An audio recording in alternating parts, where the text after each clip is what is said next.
Estamos con el profe Mario. Mario, muchísimas gracias por estar en este espacio. Bienvenido.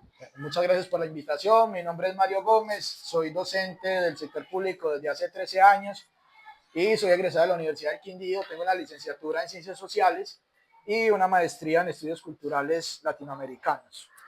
Entonces, acepté la invitación de la compañera a responder unas preguntas sobre ciudadanía.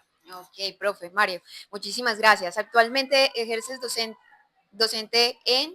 Soy docente de aula en la institución educativa Luis Granada Mejía, en Barragán, Pijao, y oriento filosofía y ciencias sociales. Vale, profe. Profe, me gustaría hacerte un par de preguntas. Iniciaría, ¿cómo definirías el concepto de ciudadanía?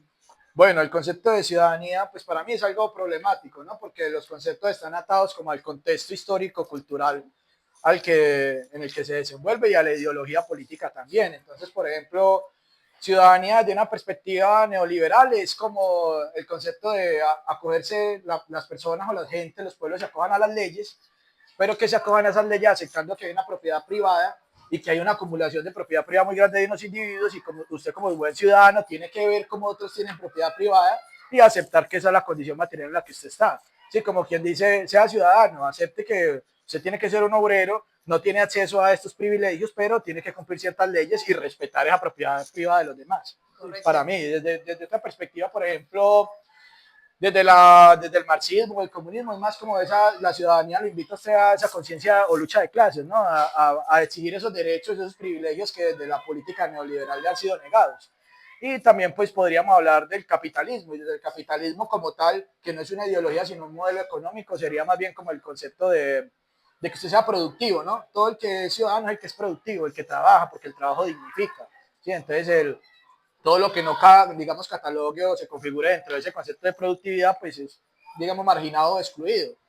Entonces ese es el concepto de capitalismo, la productividad y el capacitismo, la capacidad para resolver en un entorno de productividad. Sería más o menos como eso, ¿no? Entonces, de acuerdo al contexto, como dije, reitero, se define el concepto de ciudadanía. Ok, Mario, gracias. ¿Crees que la educación actual está promoviendo una ciudadanía homogénea y estandarizada, Mario?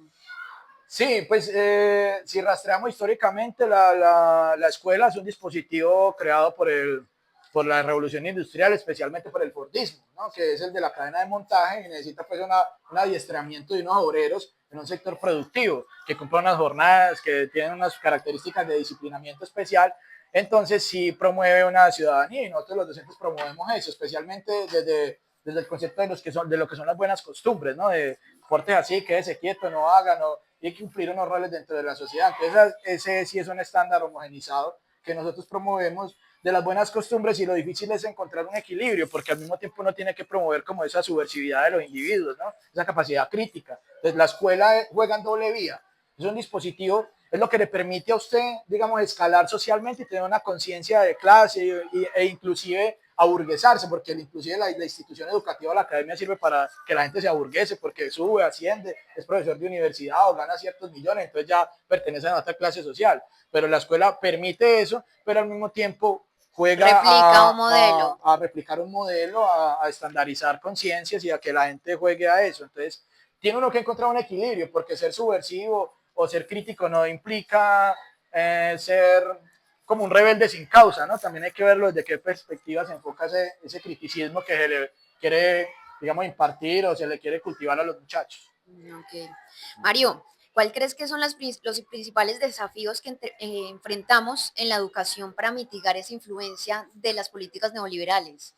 Bueno, aquí con respecto a esos desafíos, la cuestión es que, como dice William Ospina en La Franja Amarilla, también es que las nuevas ciudadanías vivimos como en el suplicio de Tántalo, ¿no? Porque ahorita la sociedad le enseña a uno que para uno ser alguien tiene que tener posesiones materiales, ¿no? Tiene que tener casa, carro, beca, paseo e inclusive con la narcocultura, cirugía plástica. Hay que ¿Cierto? ayudar a esa economía. Exacto, hay que tener todo eso, pero al mismo tiempo, como decía al principio, estas políticas neoliberales impiden que las personas accedan a ciertos, digamos, privilegios de propiedad privada. Por lo tanto, es un desafío porque generalmente esa ciudadanía marginada negocia la pobreza con la delincuencia. porque como el suplicio de Tántalo es, le ponemos acá las cosas, el agua, los frutos, pero nunca los puede probar, entonces todo el tiempo la propaganda, la publicidad, las redes sociales nos están mostrando, hey, este es el éxito, tenga esto, tenga aquello, pero al mismo tiempo no están las oportunidades, entonces la gente opta por la delincuencia, y ahí es donde entra como esa dualidad de ser ciudadano y cómo podemos afrontar ese desafío de que los muchachos sean juiciosos, sean productivos, pero al mismo tiempo nos están mostrando que si no tiene plata, no es la persona que debería ser. Ok.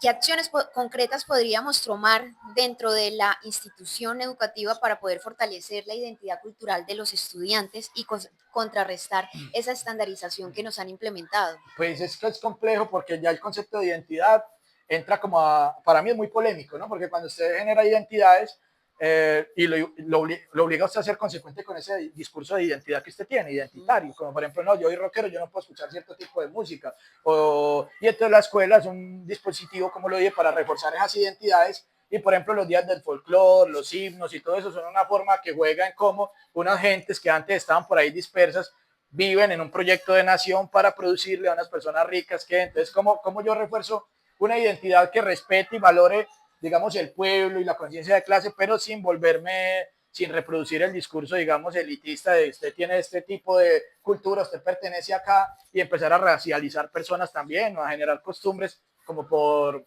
sectores sociales a los que la gente pertenece como como no, es que como usted es pobre, tiene que vestirse de cierta manera, o tiene que usar cierto tipo de ropa o de atuendo, o manifestarse de cierta forma, comer tamal o bailar folclore, porque ya lo que es alta cultura pertenece a otra clase social. Entonces, ¿cómo se refuerzan a veces identidades que afianzan ese estereotipo de pobreza? Sin embargo, la cultura popular también es un mecanismo para hacer rebeldía. O sea, todo juega como en dos factores. Hay que tener como ese equilibrio. Entonces, la única forma es como que los muchachos se den cuenta que los conceptos, que el mundo son conceptos y que la forma como ellos ven la vida o las ideologías son como los lentes con los que ven el mundo. Y generalmente la filosofía y las sociales nos sirven para reconocer cuáles son los lentes que nosotros tenemos puestos y no necesariamente cambiarlos, pero ser conscientes de que yo tengo una perspectiva, un punto de vista y que no es la última palabra ni es como una verdad absoluta, ¿no? Entonces como que simplemente partir de la reflexión, generar espacios donde los muchachos problematicen o polemicen sobre culturas y tradiciones que a veces de alguna manera pueden ser nocivas, ¿no? Como en Colombia, por ejemplo, el racismo, la exclusión, el sexismo y otras tantas que inclusive se difunden en las instituciones educativas. Okay. Mario, muchísimas gracias por la participación y por estar presente el Bueno, día de hoy. muchas gracias por invitarme ahí al espacio. Mucho gusto. Vale.